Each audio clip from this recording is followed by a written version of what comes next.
Hello friends, स्वागत है आपका गोल्डन हिस्ट्री चैनल पर। उम्मीद करता हूं कि आप सभी सही होंगे और अच्छे से एग्ज़ाम की तैयारी कर रहे होंगे। तो फ्रेंड्स, हमारा जनरल जो पेपर है उसका टॉपिक चल रहा था। पीछे हमने कम्युनिकेशन, यानी कि जो पिछले हमने जो टॉपिक किया है उसमें किया है कम्युनिकेशन। कम्युनिकेशन के अंदर हमने मीनिंग्स और टाइप्स की बात कर ली थी, और अदर टाइप्स कम्युनिकेशन यानी कि जो स्टाइल्स है कम्युनिकेशन की, उनकी भी चर्चा हम पिछली वीडियो में कर चुके हैं। तो चलिए, आज का जो हमारा टॉपिक है चर्चा का वो क्या है उसके बारे में आज चर्चा कर लेते हैं। आज हम पढ़ने वाले हैं non verbal communication. Non verbal communication. आज हम नॉन वर्बल कम्युनिकेशन के बारे में चर्चा करने वाले हैं। नॉन वर्बल कम्युनिकेशन क्या चीज़ होती है, चलिए इसको अच्छे से पढ़ने से पहले इसको हम समझ लेते हैं कि नॉन वर्बल कम्युनिकेशन क्या होता है। नॉन वर्बल कम्युनिकेशन होता है जो कि ना तो मौखिक हो, ना लिखित हो और ना ही सांकेतिक हो, यानी कि जिसको हम काइनेसिक क्या कहा जाता है,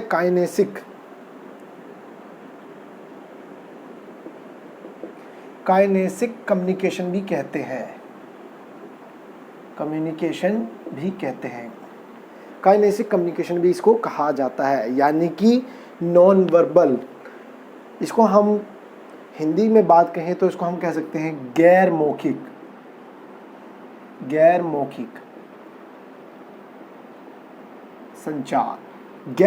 संचार, यानी कि काइनेसिक कम्युनिकेशन जो होता है वो होता है शरीर के द्वारा, यानी कि शरीर के आप बोलने के आपके जितने हाव भाव होते हैं, फेस के जो पोस्चर होता है, आपके बैठने का जो पोस्चर होता है, यानी कि जितनी भी शारीरिक गतिविधियां होती हैं उनके द्वारा जो कम्युनिकेशन किया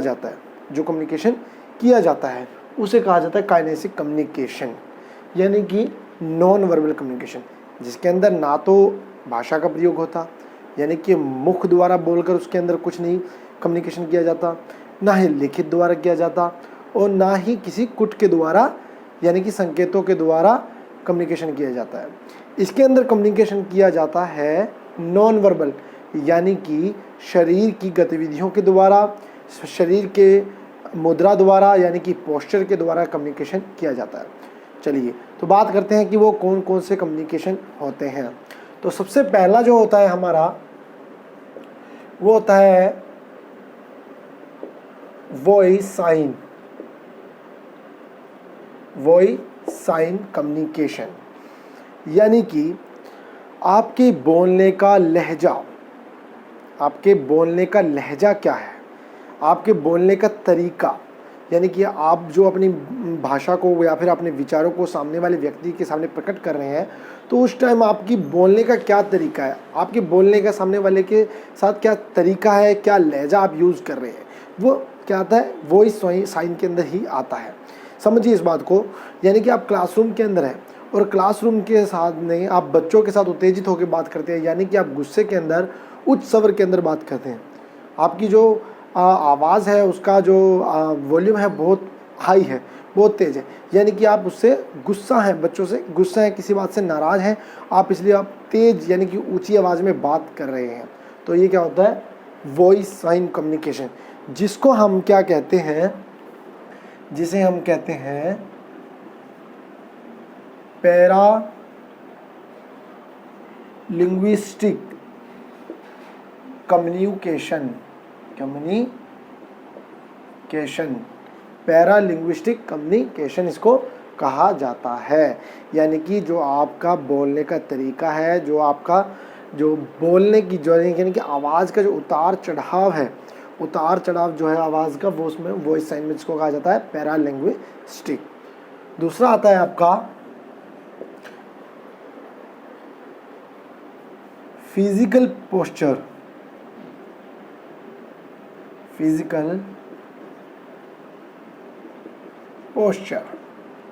यानी कि आपकी बैठने की मुद्रा, यानी कि जैसे कि आप किसी से बात करते वक्त, किसी अपने विचारों को प्रकट करते वक्त आपका जो शारीरिक मुद्रा है, यानी कि आपकी जो फिजिकल पोस्चर है, वो भी एक कम्युनिकेशन का ही रूप है। किस प्रकार से आप सामने वाले व्यक्ति से, यानी मान लीजिए आप किसी से हैंडशेक कर रहे हैं, तो सामने वाले व्यक्ति किस प्रकार से हैंडशेक कर रहे हैं, इस प्रकार से कर रहे हैं कि सामने वाला व्यक्ति बड़ा है तो किस प्रकार से आप हैंडशेक करते हैं, जिसको नमस्ते करते हैं, वो सारी चीज़ें, या फिर किसी सामने वाले व्यक्ति के सामने बैठकर पैर हिलाते हुए बात कर रहे हैं, पैर हिला के बात कर रहे हैं, या फिर बिल्कुल स्थिर पोजीशन के अंदर है, तो वो सभी क्या होती हैं, फिजिकल पोस्चर के अंदर ही आती हैं। ये फिजिकल पोस्चर का जो कम्युनिकेशन होता है बहुत ही महत्वपूर्ण होता है। आपकी स्थिति को वो प्रदर्शित करता है कि क्या आप सामने वाले व्यक्ति को महत्व दे रहे हैं या किस प्रकार से उसके साथ में हम कम्युनिकेशन कर रहे हैं, कितना उसके साथ आप उसके साथ वो है, मतलब कनेक्ट है उससे बात करने के लिए। तो इस चीज़ का जो बहुत ज़रूरी ध्यान रखना होता है, जिसको कहा जाता है प्रोसोमिक्स। प्रोक्सोमिक्स कम्युनिकेशन क्या कहा जाता है, प्रोसोमिक्स कम्युनिकेशन कहा जाता है। उसके बाद अगला आता है हमारा फेस पोस्चर। फेस पोस्चर यानी कि आप बात करते हुए किस प्रकार का फेस का पोस्चर देते हैं, यानी कि आपके जो चेहरे की जो मुद्रा होती है वो किस प्रकार की होती है। जान लीजिए कि आप किसी से बात कर रहे हैं तो आपका जो चेहरा है वो अचंभित वाला है या आप घबराए हुए हैं, जो भी आपका फेस का पोस्चर होगा वो सामने वाले व्यक्ति को आपका जो है कम्युनिकेशन का तरीका बताएगा, आप जो कम्युनिकेशन कर रहे हैं। यानी मान लीजिए आप घबरा रहे हैं तो आपका फेस तुरंत बता देगा कि आप बहुत ज़्यादा घबराए हुए हैं। अगर आप कॉन्फिडेंस के अंदर हैं, आपके अंदर कॉन्फिडेंस है, तो वो भी आपके चेहरे के भाव से आप पता चल जाएगा कि आपके अंदर फुल कॉन्फिडेंस है। तो ये जो है कम्युनिकेशन का एक रूप होता है जो कि फेस पोस्चर से पता लगता है, फेस के मुद्रा से पता लगता है कि आप किस प्रकार से आप अचंभित हैं, या आप किसी से बात करते हुए उसको गौर से देख रहे हैं, किस प्रकार से जो भी आपका फेस की जो पोस्चर होगा वो फेस पोस्चर के अंदर ही आता है। वो भी एक कम्युनिकेशन का तरीका है जिसको कहा जाता है मेटा कम्युनिकेशन। मेटा कम्युनिकेशन बहुत ही इम्पोर्टेंट और बहुत ही महत्वपूर्ण होता है। उसके बाद नंबर तीसरा आता है आई कॉन्टैक्ट। नंबर 4 पे आई कॉन्टैक्ट। आई कॉन्टैक्ट ये भी एक बहुत ही इम्पोर्टेंट है। हम बात करते वक्त सामने वाले व्यक्ति पर जिसको हम विचारों को प्रकट कर रहे हैं उसकी तरफ कितने तवज्जो से देख रहे हैं, कितना उस पर ध्यान दे रहे हैं, कितना हमारे आई कांटेक्ट उससे मिले हुए हैं, इस पर भी हमारे कम्युनिकेशन का ध्यान रहता है। आप देखते हैं कि हम किसी व्यक्ति से बात कर रहे हैं, यदि हमारा उसकी तरफ ध्यान नहीं है, हम उसकी आंखों में आंखें डालकर उससे आई कांटेक्ट करके बात नहीं कर रहे हैं, यानी कि हम लोग उससे इंटरेस्टेड नहीं हैं, हम उसमें उसकी बातों में कोई इंटरेस्ट नहीं रखते, तो क्या होगा, सामने वाले व्यक्ति जान जाएगा कि आप जो है उसकी बातों में इंटरेस्ट नहीं रख रहे और वो आपसे कम्युनिकेशन करना बंद कर देगा। तो इस चीज़ का भी आपको ध्यान रखना होता है, जिसे कहा जाता है बहुत ही ज़रूरी है, इसको कहा जाता है ओल्कुलिसिस कम्युनिकेशन।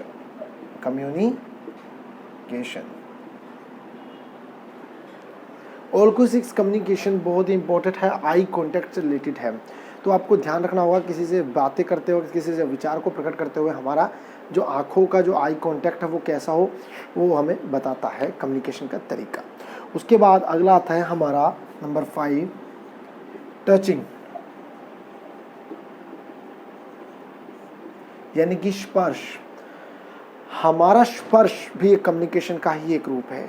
किस प्रकार से हम सामने वाले व्यक्ति को स्पर्श कर रहे हैं वो भी हमें बताता है कि हमारा क्या तरीका है, क्या हमारा ढंग है, या फिर क्या यूँ मान लीजिए कि हम क्या कम्युनिकेशन उससे कर रहे हैं, या हम क्या उससे चाह रहे हैं, क्या चीज़ प्रकट करना चाह रहे हैं। वो एक हमारी टचिंग सामने वाले व्यक्ति को हमारे सारे भावों को समझाने के लिए बता देती है। यानी मान लीजिए आप किसी को भीड़ को हटाना चाहते हैं तो आप उसको हटाने की कोशिश करते हैं, तो उनको पता लग जाता है कि व्यक्ति हमें हटाना चाह रहा है, तो आप बिना बोले ही सामने वाले व्यक्ति को हटा सकते हैं। यूँ मान लीजिए कि आप किसी को सांत्वना दे रहे हैं, तो किसी को मतलब कि हौसला दे रहे हैं, तो किस प्रकार का टचिंग होगा वो भी आपको एक कम्युनिकेशन का ही तरीका है। तुरंत आदमी आपके बिना बोले समझे आपकी टचिंग से ही समझ जाएगा कि आप उसको क्या भाव, क्या विचार प्रकट करने वाले हैं। तो टचिंग जो होता है ये भी एक क्या होता है, कम्युनिकेशन का ही जरिया होता है, जिसको कहा जाता है हैप्टिक्स। क्या कहा जाता है, हैप्टिक्स। हैप्टिक्स कहा जाता है। चलिए उसके बाद नंबर 6 पे जो आता है हमारा, वो आता है अपीयरेंस। क्या कहा जाता है? अपीयरेंस। अपीयरेंस यानी कि वेशभूषा। आपकी जो वेशभूषा है, जो आपका पहनावा है, ये भी एक कम्युनिकेशन का ही जरिया है, ये भी एक कम्युनिकेशन का ही तौर तरीका है। मान लीजिए आप किसी फंक्शन में जा रहे हैं तो आपका क्या पहनावा होगा, आप किसी मीटिंग के अंदर, फॉर्मल मीटिंग के अंदर जा रहे हैं तो आपका क्या पहनावा होगा, आप किसी फनरल पे जा रहे हैं तो आपका क्या पहनावा होगा। तो ये जो अपनी वेशभूषा है, अपीयरेंस है, वो भी आपको ये डिसाइड करता है कि आप किस प्रकार का कम्युनिकेट करना चाह रहे हैं या कम्युनिकेट कर रहे हैं। तो ये भी एक कम्युनिकेशन का ही तरीका है, जिसको कहा जाता है ऑब्जेक्टिव्स। क्या कहा जाता है? ऑब्जेक्टिव्स। इसको कहा जाता है ऑब्जेक्टिव्स। क्या कहा जाता है? ऑब्जेक्टिव्स। तो इस प्रकार अपीयरेंस से भी नॉन वर्बल कम्युनिकेशन होता है। आप इसका स्क्रीनशॉट ले लीजिए, 2-4 और हैं, उसके भी हम चर्चा भी करेंगे। इसके आप स्क्रीनशॉट ले लीजिए, उसके बाद अगली चर्चा करते हैं।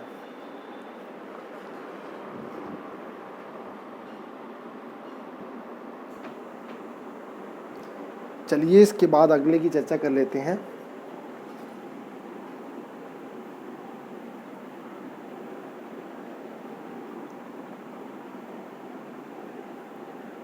नॉन वर्बल कम्युनिकेशन बहुत ही इम्पोर्टेंट होता है, इससे भी सवाल एनटीए जो है हमसे करता रहता है।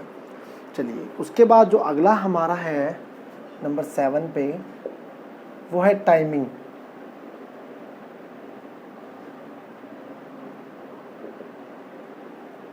क्या है? टाइमिंग यानी कि आपका जो कम्युनिकेशन का जो तरीका है, आप जो कम्युनिकेशन कर रहे हैं उस वो समय, जो टाइमिंग है, वो भी बहुत ही महत्वपूर्ण आज जो है स्थिति को बताता है। यानी कि आपकी जो टाइमिंग है, बात करने का तरीका है, किस समय पे क्या बात करनी है, किस समय पे कौन सा विचारों को, कौन सी अपने कथनों को प्रकट करना है, ये भी एक बहुत ही महत्वपूर्ण विषय होता है कम्युनिकेशन का। यानी कि जो टाइमिंग है, ये भी कम्युनिकेशन का ही एक बहुत ही महत्वपूर्ण पार्ट है। इसको कहा जाता है, टाइमिंग को क्रोनोमिक्स। क्या कहा जाता है? क्रोनोमिक्स।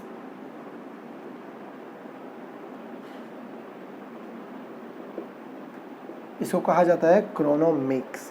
क्रोनोमिक्स या फिर चरोनोमिक्स, ये इनको कहा जाता है।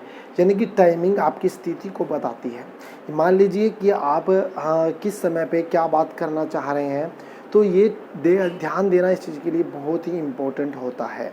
यानी कि शादी के समय पर आपका मजाक करना एक अच्छा तरीका, शगुन माना जाता है, और वहीं पर हम किसी देह संस्कार पर जा रहे हैं, किसी के संस्कार पर जा रहे हैं, तो वहाँ पर मजाक जो है बहुत ही अभद्र लगेगा, बहुत ही जो है अपमानित लगेगा। तो वो जो समय है, समय के अकॉर्डिंग जो है कम्युनिकेशन करना भी एक बहुत ही महत्वपूर्ण चीज़ है, जिसको हम क्रोनोमिक्स कह देते हैं। उसके बाद बात करते हैं हम टेस्ट। नंबर 8 पे जो आता है टेस्ट। टेस्ट जो होता है हमारा बहुत ही महत्वपूर्ण है। यानी कि जो हमारा स्वाद है, स्वाद जो होता है, स्वाद भी कम्युनिकेशन का ही एक जरिया है। मान लीजिए कि हम किसी शादी में जा रहे हैं, या कि ये मान लीजिए कहीं पे मिठाइयाँ बट रही हैं, तो इसका मतलब है कि वहाँ कोई शगुन का काम है, वहाँ पे कोई अच्छाई काम हुआ है, तो वहाँ पे कोई गुड, मतलब कि कोई अच्छी चीज़ हुई है, जिसके कारण वहाँ मिठाई बांटी जा रही है, सभी को बधाइयाँ दी जा रही है। लेकिन वहीं पर अगर वहीं पर कोई मतलब कि बहुत ही दाल रोटी है, कोई सिंपल खाना दिया जा रहा है, तो वो चीज़ बताती है कि वहाँ पे कुछ जो है हालात गंभीर हैं। तो इस प्रकार से जो हमारा स्वाद है, जो टेस्ट है, वो भी हमारे जो कम्युनिकेशन का ही हिस्सा होता है, जिसको हम कह देते हैं गुस्ट्रिक। क्या कह जाते हैं? गुस्ट्रिक्स। गुस्ट्रिक्स कहा जाता है। क्या कहा जाता है? गुस्ट्रिक्स। टेस्ट जो होता है बहुत ही महत्वपूर्ण कम्युनिकेशन का एक तरीका है। आप अच्छे से जानते हैं कि जहाँ पर मिठाइयाँ, हम कहते हैं कि चलो ये तो बहुत अच्छी बात है, इसी बात में मिठाई हो जाए, आपका रिजल्ट है, नेट के अंदर आप एग्ज़ाम के अंदर आप JRF हो जाते हैं, तो आप मिठाइयाँ बंटवाते हैं। तो इसी प्रकार से जो है हम कम्युनिकेशन का ये तरीका होता है, जिसको कहा जाता है गुस्ट्रिक्स कम्युनिकेशन। उसके बाद बात करते हैं नंबर 9 पर, स्मेल यानी कि गंध, खुशबू। स्मेल जो होती है ये भी एक कम्युनिकेशन का ही तरीका है। स्मेल से कहने का मतलब है कि आप जो गंध होता है वो भी कम्युनिकेशन का तरीका ही है। जैसे कि हम किसी हॉस्पिटल में जाते हैं तो वहाँ का गंध जो है हमको बताता है कि वहाँ का क्या कम्युनिकेशन है, या आप तुरंत पहचान जाएंगे। अगर आपको आँख पर पट्टी बांधकर भी अगर हम किसी हॉस्पिटल में लेके जाएं तो आप स्मेल से पहचान जाएंगे कि ये हॉस्पिटल है। अगर हम किसी रेस्टोरेंट में लेके जाएं तो आप स्मेल से पहचान जाएंगे कि ये रेस्टोरेंट है, ये शादी का माहौल है। आप तुरंत जो है गंध से पहचान जाएंगे। तो आप किसी मंदिर मस्जिद में जाएंगे तो उसके अंदर भी आपको स्मेल से पता लग जाएगा कि यहाँ पर किस प्रकार का पूजा पाठ का जो है माहौल है। तो जो गंध होती है, जो स्मेल होती है, इसके द्वारा भी कम्युनिकेशन किया जाता है। इसको जो कहते हैं ओल्फैक्टिक्स कहा जाता है। इसको कहा जाता है ओल्फैक्टिक्स कम्युनिकेशन। ओल्फैक्टिक्स कम्युनिकेशन क्या कहा जाता है? Olfactic communication.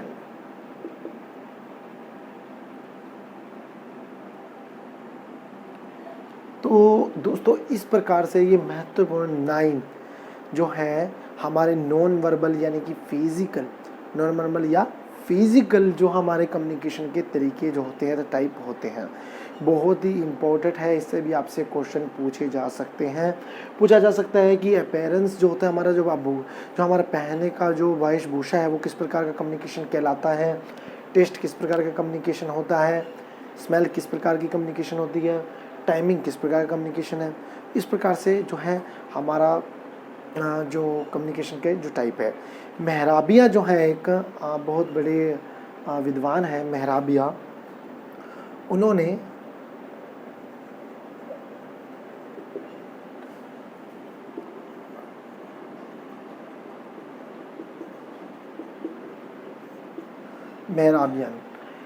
इन्होंने सबसे पहले बताया है कि किस प्रकार से जो हम वर्ड्स बोलते हैं, जो हम शब्दों का प्रयोग करते हैं, जैसे मैं आपको शब्दों का प्रयोग करके बता रहा हूँ, बोल के जो हम शब्दों का यूज़ करते हैं उनका हमारे कम्युनिकेशन के अंदर मात्र 7%, ओनली 7% जो कंट्रीब्यूशन होता है। यानी कि जो हम बात कर रहे हैं, जो हम अपने शब्दों के द्वारा सामने वाले व्यक्ति को, जो हम अपने विचारों को प्रकट कर रहे हैं, अपने फीलिंग्स को, अपनी सूचनाओं को सामने वाले व्यक्ति तक पहुंचा रहे हैं, उसके अंदर वर्ड्स का सिर्फ 7% का ही कंट्रीब्यूशन होता है, 7% का ही जो है भागीदारी होती है। और उसके बाद जो लहजा होता है हमारा, जो मेटा जो कम्युनिकेशन होता है, जो मेटा होता है हमारा,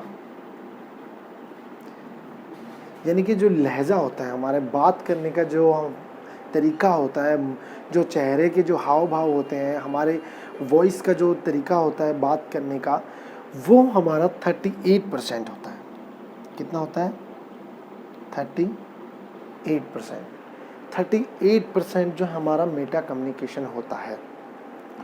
और जो बाकी का जो होता है, यानी कि जो हमारा काइनेसिक यानी नॉन वर्बल जो कम्युनिकेशन होता है हमारा, नॉन वर्बल कम्युनिकेशन यानी कि जो शरीर का जो हमारे पोस्चर है, जो मैंने आपके 9 जो बताए हैं, जो नॉन वर्बल कम्युनिकेशन है, वो सामने वाले व्यक्ति को अपने विचारों को पहुंचाना या प्रकट करने के अंदर 55%, कितना परसेंट? 55% जो हमारे विचार को प्रकट करने के अंदर कंट्रीब्यूशन होता है। कितने परसेंट? 7% वर्ड्स का, शब्दों का, मेटा यानी कि लहजे का 38% और 55% नॉन वर्बल यानी कि काइनेसिक कम्युनिकेशन, यानी कि जो हमारा शारीरिक कम्युनिकेशन है, हम जो नॉन वर्बल बिना शब्दों का जो कम्युनिकेशन होता है उसका जो 55% कम्युनिकेशन के अंदर कंट्रीब्यूशन होता है। तो दोस्तों इस प्रकार से जो हमारा जो कम्युनिकेशन है, नॉन वर्बल कम्युनिकेशन है, वो पूरा होता है, जो आपके लिए बहुत ही इम्पोर्टेंट है। इससे सवाल आपसे पूछे जा सकते हैं और पूछे भी गए हैं। तो उम्मीद करता हूं दोस्तों कि आपको ये वीडियो पसंद आई होगी और इसको जितना हो सके आप इसको शेयर कीजिए, लाइक कीजिए और सब्सक्राइब कर दीजिए। अगर आप मेरे चैनल पर नए हैं, अपने दोस्तों को शेयर कर दीजिए जो नेट की प्रिपरेशन के लिए तैयारी कर रहे हैं, जो पहले एग्ज़ाम पेपर की वजह से, पहले कॉमन पेपर की वजह से हर बार JRF से चूक जाते हैं। तो दोस्तों ये सबसे बढ़िया आपका प्लेटफॉर्म है, चैनल है गोल्डन हिस्ट्री, जिसके लिए आपके JRF चाहते हैं, अपने नेट करना चाहते हैं, तो जुड़े रहिए गोल्डन हिस्ट्री के साथ। जब तक के लिए धन्यवाद।